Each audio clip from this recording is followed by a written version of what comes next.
All right, YouTube, it's time for the third Republican debate reaction. I think we all know who the biggest loser of the night was, Jeb Bush. Not because he was the worst performing person at the debate, but because his sliding support and his general mediocre value at the last two debates means that he's on the ropes right now and really needed to get a few good ones in. And he attempted it. He tried it with Trump and he tried it with Rubio, and he failed both times. He's a poor debater. His support will probably slip further. It doesn't matter how much money he's getting. If interest wanes, it's not going to make any difference. I had people years ago are saying Jeb Bush will be the next Republican nominee, and I said the fact that he's a Bush probably is going to preclude him from that because he's got an uphill battle to prove that he's not as dumb as his brother or father were. And so far, he has proven that actually to be the case, that he is as dumb and possibly dumber than W was. So he was the biggest loser at the debate. Hopefully, he drops out. It would be nice not seeing his bloated, porky face up on stage every time that they have one of these debates. He's a lunatic. He doesn't know what's going on in the world. He represents opinions and ideas that are almost as outdated as what Hillary Clinton really represents, and in fact, the two are twain. They are both corporate statists. You look at who backs them, you look at their business involvements, and you can see they're connected to the same billionaire bankers, the same mega international corporations. And I think that's a problem. People have said, no more Clintons, no more Bushes. It looks like the Bush will be the first one to drop out.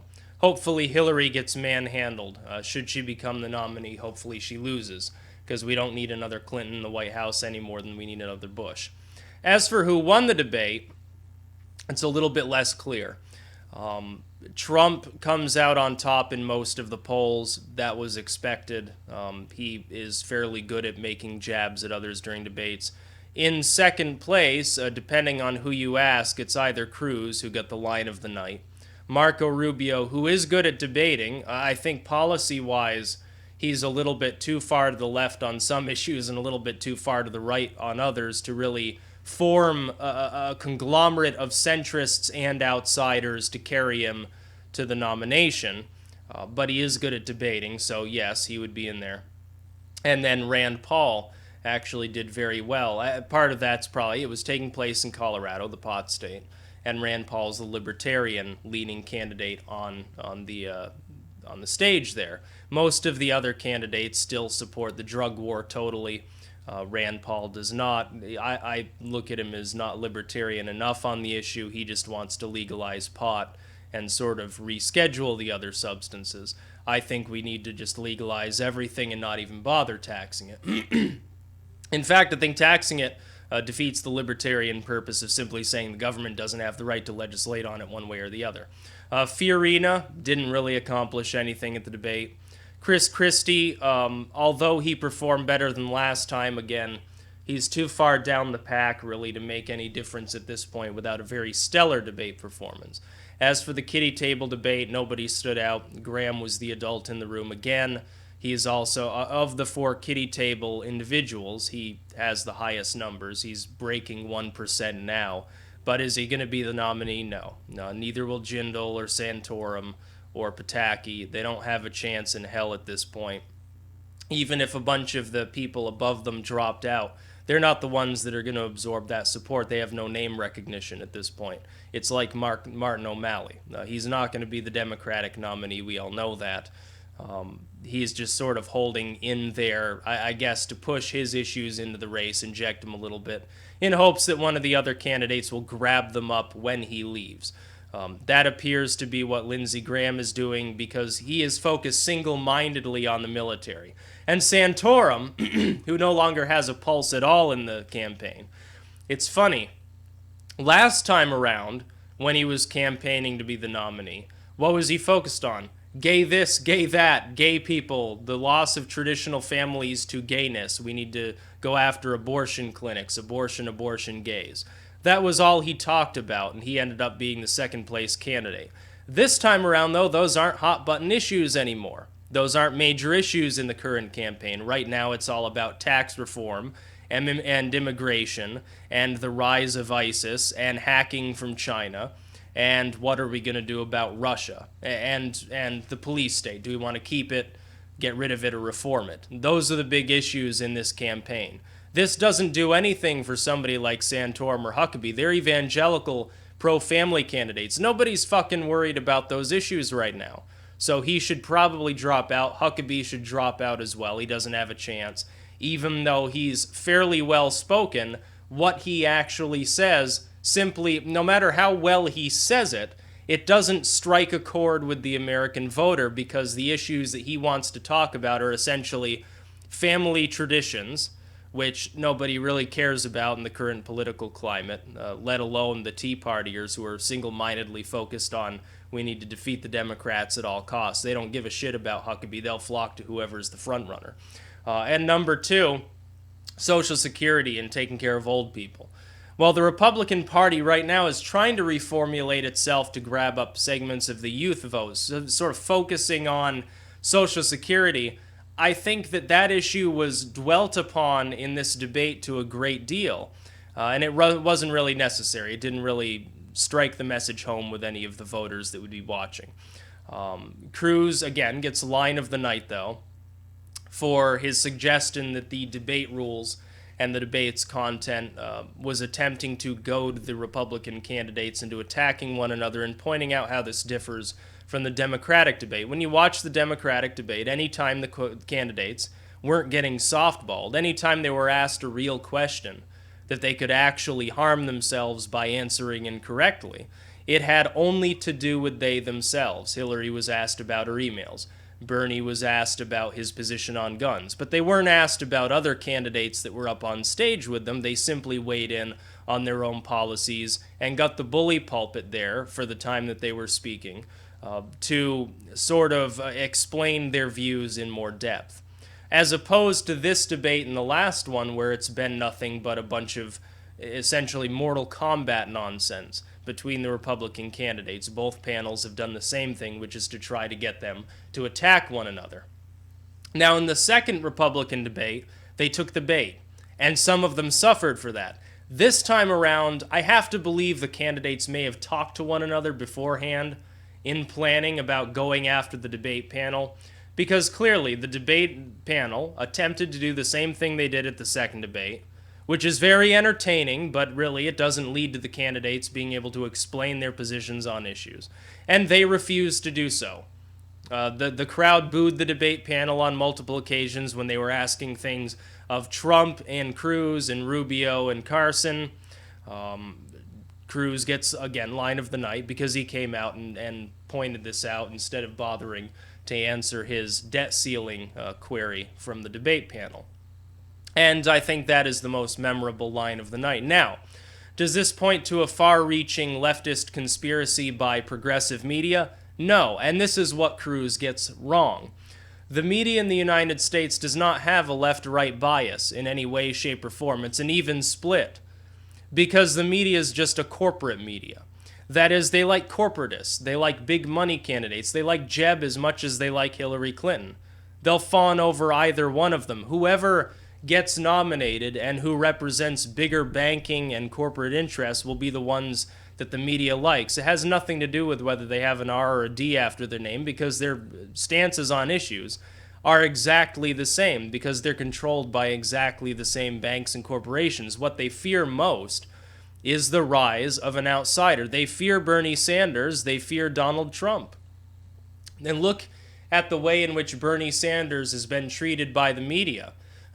After clearly, according to every single poll anywhere conducted anywhere in the United States, with whatever focus group it was being conducted with, Bernie Sanders won the first Democratic debate by a landslide. What did the media say immediately after the debate and into the next day? Hillary wins. Hillary did so well. Hillary clears up any lingering doubts about her formerly flawed campaign. Hillary's moment to shine. All they did was talk about how well Hillary had done. Well, clearly, if they were far left, they'd like Sanders better than Hillary, because Hillary's just a corporate centrist. She's not far left. She's not far left. She's not even a liberal. She's just a centrist statist who happens to represent a bunch of corporations that would just as happily throw money at a bunch of Republicans. They hate Sanders, despite the fact that he's an avowed open democratic socialist, which is another way of saying I'm a socialist. If they were far left, they'd be backing him. As for the myth of far-right media, it's exactly the same. They're still fawning over centrists like Cruz and Rubio and trying desperately. They tried desperately to ignore Rand Paul, the libertarian outsider. They're trying desperately to ignore or denigrate Trump or Carson as much as possible. You know, those three candidates, the true three outsiders, and Fury, and I suppose you could throw in there, represent almost 60% of the Republican voting population in all of these polls. How the hell is an establishment candidate supposed to win if they have to struggle their way up and deal with especially Trump and Carson, who combined have nearly 50% of all the support between just the two of them? Neither of them have any political experience. I still say Rand Paul is the strongest Republican candidate. The fact that he's not given as much airplay because Donald Trump came along and was entertaining, and because Jeb Bush and Ted Cruz have more money, doesn't mean he's a weaker candidate. What it means is that people have been goaded into this sort of entertainment politics. I think part of this is an attempt to squish down the outsiders, the true outsiders, in order to eventually coronate somebody like Ted Cruz, who is an establishment, centrist candidate. The fact that he lies to your face and delivers some soaring speech about his deep family and moral values and about, parents came from Cuba and went to Canada and now we're free in the United States and this is personal for me. Or Christie, some bloated centrist gas bag who completely and utterly supports the police state and wants to trample on states' rights involving drug reform. Or Jeb Bush, who, he's pure corporate statist. He's exactly like his brother, completely outdated and dumb. Or somebody like Marco Rubio, who goes a little bit left on immigration, a little bit right on taxes, but is otherwise just a centrist as well. They're trying to coronate eventually one of these individuals. They're going to have them fight it out to see which ones are viable. They'll then attempt to coronate whichever one has risen to the top. Right now it's Rubio. It was, for a while, Cruz, and before that it was Jeb. Christie never got his moment, of course, because nobody likes Chris Christie. But yeah, there's some observations about the debate. Yes, it was a disgrace. It was clearly an attempt to hammer the Republican candidates, not because of progressive conspiracy, but because of corporate conspiracy. They don't want Rand Paul or Ben Carson to eventually be the nominee. I don't like Ben Carson either, but it's not because I'm a billionaire banker who's worried that he'll actually create structural reform and close all the tax loopholes. I dislike him because of his weird evangelical fascist beliefs. Trump, on the other hand, he's not a fascist. He's actually he's further to the left on a lot of these issues than most of the other people on the stage, and yet he's the front runner. There's hope for the Republican Party. Trump has backed Democrats before. People proclaiming, he's a fascist, he's a Nazi, he's so far right, he's far to the right in the Tea Party. They're just focusing on his views on immigration. I don't agree with those views either, but it doesn't make him a candidate which isn't viable.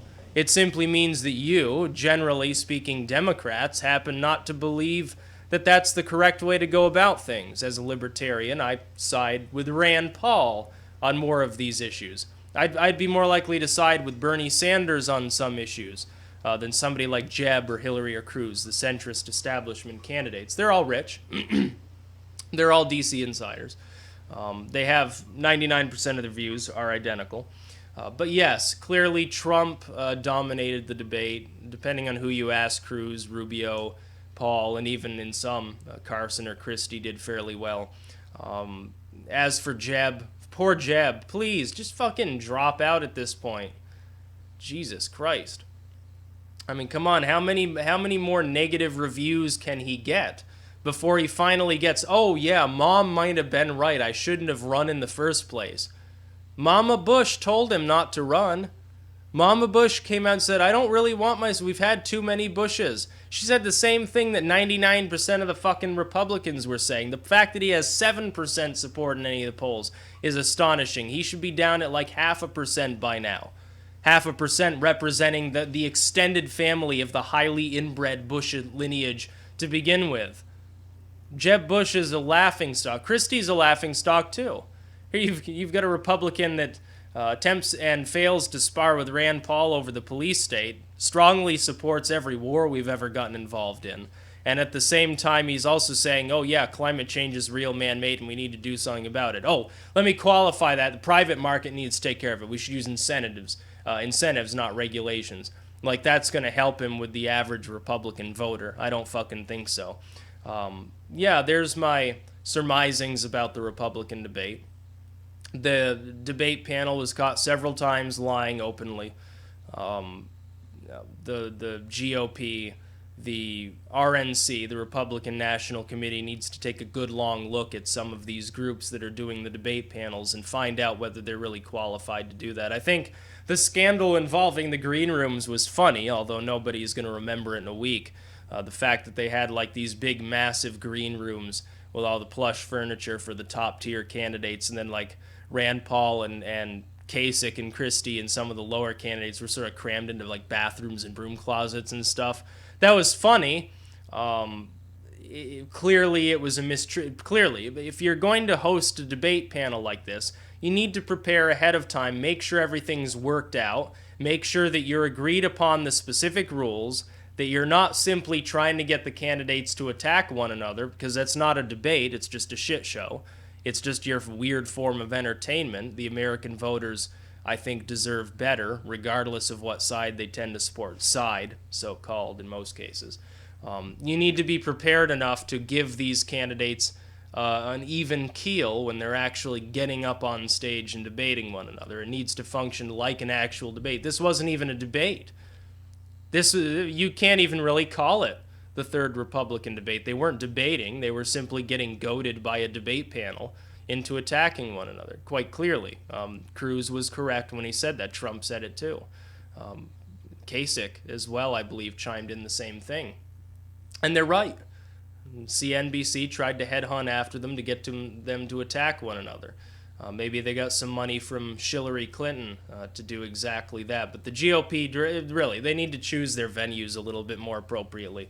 It's funny, they've got a whole bunch of debates still scheduled. The Democrats only have a few more to go because they artificially limited theirs to make sure that Hillary wouldn't put her foot in her mouth too many times and end up getting disgraced, which is clearly the reason. Also, a couple days ago, she tripped on, she was going up the stairs of a plane. People started to worry because they remembered the time that she fell a few years ago and was out of the limelight for a while. Personally, if I had to weigh in, I'd say she had a stroke. I think Hillary Clinton's already had a stroke. This would explain why she appears so confused and can't remember rather large details involving her email. This would be one way she could plead ignorance in regards to that case. And the media is still fawning over her because she's Madam Pantsuits, Madam Corruption. So yeah, there you go, the third Republican debate, if you can call it that. It was entertaining to watch, largely because it was the candidates versus the debate panel, let's face it. That's about all. Peace out.